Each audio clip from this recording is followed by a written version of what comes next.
Contents, pengantar manajemen pengetahuan, elemen kunci manajemen pengetahuan, proses manajemen pengetahuan. 1. Pengantar manajemen pengetahuan, definisi manajemen pengetahuan sistematisasi. Manajemen pengetahuan adalah proses terstruktur yang melibatkan penciptaan, pengumpulan, penyimpanan, dan distribusi pengetahuan dalam organisasi. Pengetahuan tacit, fokus pada pengelolaan pengetahuan tidak tertulis atau yang tersimpan dalam pemikiran individu untuk mendorong inovasi. Pengetahuan eksplisit, melibatkan pengelolaan pengetahuan yang didokumentasikan, seperti laporan, basis data, atau panduan operasional untuk memudahkan aksesibilitas. Tujuan utama, mendukung peningkatan kinerja organisasi melalui pemanfaatan pengetahuan kolektif secara efektif. Pentingnya manajemen pengetahuan, efisiensi operasional, meningkatkan produktivitas dengan mengurangi waktu pencarian informasi dan memaksimalkan proses berbasis pengetahuan. Peningkatan inovasi, memadukan pengetahuan baru dan kolektif untuk memacu solusi kreatif terhadap tantangan organisasi. Daya saing, membantu organisasi mempertahankan keunggulan kompetitif di era yang terus berubah melalui pengelolaan informasi yang optimal.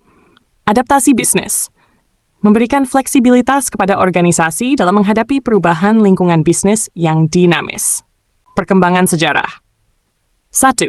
Awal pemikiran. Konsep manajemen pengetahuan mulai berkembang pada dekade 1980-an seiring dengan munculnya kebutuhan untuk mendokumentasikan pengetahuan bisnis. 2. Era digital. Pada tahun 1990-an, teknologi informasi menjadi pendorong utama dalam penerapan sistem pengelolaan pengetahuan yang lebih efisien.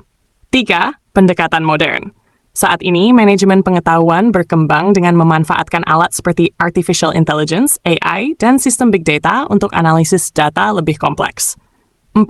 Relevansi masa kini. Dengan volume informasi yang terus meningkat, manajemen pengetahuan menjadi landasan penting untuk mendukung kinerja organisasi modern. 2 elemen kunci manajemen pengetahuan. Gudang pengetahuan. Penyimpanan data. Membuat sistem penyimpanan terstruktur untuk akses dan pemeliharaan pengetahuan. Pelacakan dokumen, memastikan dokumen dapat diakses dengan cepat dan terorganisir. Pembaruan terus-menerus, menyediakan proses rutin untuk memperbarui informasi sesuai perkembangan terkini. Berbagi pengetahuan dan kolaborasi. Komunikasi terbuka, mendorong budaya komunikasi terbuka untuk berbagi pengetahuan dan pengalaman antar karyawan. Alat kolaborasi, memanfaatkan platform digital seperti perangkat lunak manajemen proyek untuk memfasilitasi kerjasama lintas departemen.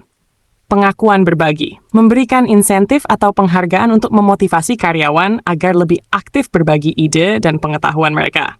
Jaringan sosial internal, membangun forum atau komunitas internal sebagai tempat interaksi dan diskusi ide untuk mendukung inovasi kolektif.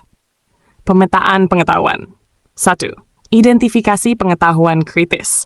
Menentukan area pengetahuan yang paling memiliki dampak strategis untuk tujuan organisasi.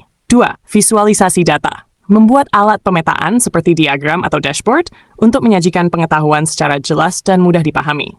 3. Analisis keterampilan. Mengkaji keahlian yang dimiliki setiap karyawan dan departemen untuk memastikan distribusi pengetahuan yang optimal. 4. Penyempurnaan berkelanjutan. Mengevaluasi dan memperbaharui peta pengetahuan secara rutin agar tetap relevan dan sesuai kebutuhan organisasi. 3. Proses manajemen pengetahuan. Akuisisi pengetahuan. Sumber internal. Mengumpulkan data dan pengalaman dari karyawan, proses operasional, dan dokumen internal untuk memperkaya basis pengetahuan organisasi. Sumber eksternal. Memanfaatkan penelitian industri, laporan pasar, kemitraan, dan ahli eksternal untuk mendapatkan perspektif yang lebih luas. Pengetahuan tidak terstruktur. Mengidentifikasi informasi informal seperti ide dan wawasan kreatif yang sering tersebar di diskusi atau pengalaman individu. Teknologi pendukung. Menggunakan alat seperti sistem analitik, perangkat lunak pengumpulan data, dan platform kolaborasi untuk mempermudah proses akuisisi pengetahuan. Penyebaran pengetahuan. Media distribusi. Mengoptimalkan saluran komunikasi internal seperti intranet, basis data terpusat, atau aplikasi berbagi pengetahuan untuk penyampaian yang cepat. Kolaborasi departemen. Memastikan transfer pengetahuan antar tim melalui diskusi lintas fungsi, pelatihan bersama, dan pertemuan yang terstruktur. Pemangku kepentingan. Menyediakan pengetahuan yang relevan ke tingkat eksekutif, karyawan, hingga mitra eksternal untuk mendukung pengambilan keputusan strategis. Dokumentasi. Membuat panduan kerja atau manual operasional yang sistematis agar informasi mudah diakses dan digunakan. Aplikasi pengetahuan. 1. Pemecahan masalah. Memanfaatkan pengetahuan yang tersedia untuk mengidentifikasi solusi atas tantangan operasional atau strategis yang dihadapi organisasi. 2. Inovasi. Menggunakan informasi terkini untuk mengembangkan produk, layanan, atau proses baru yang memberikan nilai tambah bagi organisasi. 3. Pengambilan keputusan. Mengintegrasikan pengetahuan dalam proses analisis risiko, proyeksi bisnis, dan penetapan strategi untuk mencapai tujuan jangka panjang. 4. Pengukuran hasil. Mengevaluasi dampak penerapan pengetahuan terhadap efektivitas kerja atau pencapaian hasil yang diinginkan menggunakan indikator kinerja utama.